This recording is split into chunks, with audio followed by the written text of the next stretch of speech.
companies like Uber have ushered in major changes to the American workforce. But those changes include volatile incomes and fewer benefits, and it's weighing heavily on the people who rely on these jobs. The amount of money that you're taking home at the end of the week has just consistently been getting lower and lower and lower. And everyone has a breaking point, right? Some people still haven't found theirs yet, but we're out here saying we're not going to take this anymore. The California Senate has approved legislation that provides better protection for people who work for companies like Uber and Lyft. The bill says if workers are integral to a company's business, as drivers are to ride-hailing firms, then they should be considered employees and entitled to benefits like health insurance and sick days. Uber and Lyft, as well as the food delivery firm DoorDash, have lobbied aggressively against the proposal. They want to have a ballot referendum for next year that, if passed, would exempt them from the proposed rules. We are fully prepared to take this issue to the voters of California to preserve the freedom and access drivers and riders want and need. California's lower house still needs to approve the bill before it goes to Governor Gavin Newsom, who supports the measure and is expected to sign it into law. Drivers say that would ensure the gig economy's workers don't hit a dead end. Paolo Montecillo, TRT World. Well, for more, let's go to Shawn DuBravac in Washington. He's president and CEO of the technology consultancy, the Avrio Institute. Welcome to Money Talks, Shawn. Let's start by looking at the impact on gig economy workers. Now, advocates say that they've been exploited for a long time by apps such as Uber and Lyft. Do you agree? I think what you have is a very difficult dynamic. You've got workers who have self-selected into these environments because of the flexibility that it provides them. And I think in some instances, certainly drivers or others who are operating in the gig economy feel like they have been exploited. Well, at the same time, you do have a lot that are self-selecting into these environments.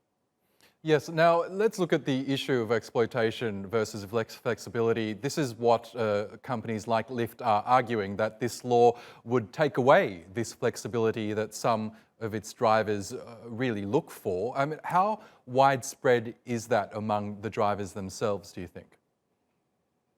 As far as how widespread do they want to be considered employees and have some of the benefits that accompany that status? Yes. There's obviously going to be some segment of the worker force that wants that. I think one of the biggest issues is that California represents about 12% of the national population in the United States, and many states tend to follow their lead when it comes to regulation like this. So earlier, we saw New York City implement a minimum wage requirement for drivers of Uber and Lyft and other ride-hailing services. But we haven't seen any yet that have tried to reclassify their worker status. And so we might start to see, should this pass in California, other states implement a very similar approach. Now, I want to look at the issue of perhaps this law spreading across America or indeed internationally just in a moment. But let's look at what Lyft has responded. They've said that they want to protect the freedom and access that their drivers currently have. They say they want to take this proposal to a referendum rather than a vote in the parliament there. Do you think they are concerned about protecting those freedoms, or is it more about the bottom line? Well, it clearly is a shift in their business models and in their business strategies that they would then have to address. And so before they start to make those fundamental shifts in the way that they operate, they want to push that to a referendum that the entire state would vote on, not just the elected officials. Now, do you think that lawmakers will approve that proposal? Do you think the companies will lobby hard enough?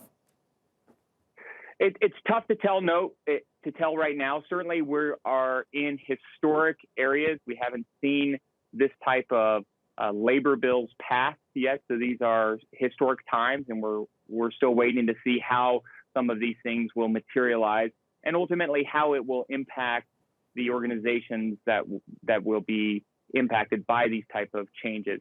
And it isn't just the new gig economies, but there's lots of different workforces that have historically operated under a contract basis. So truck drivers and others have operated in this type of environment as well.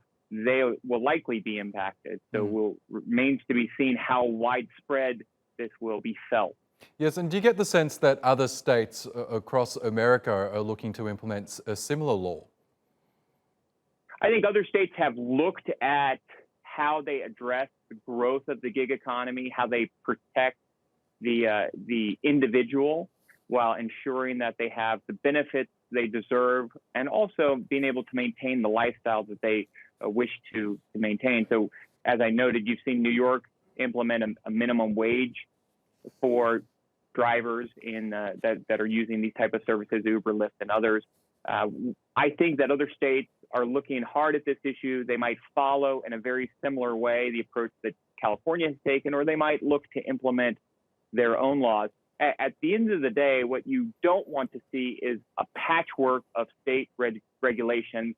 You'd much prefer to have things unified across all 50 states. And so in this type of environment, you really want to start to see the federal level regulations start to step in and have very well specified plans at a federal level that then apply to all of the states and jurisdictions.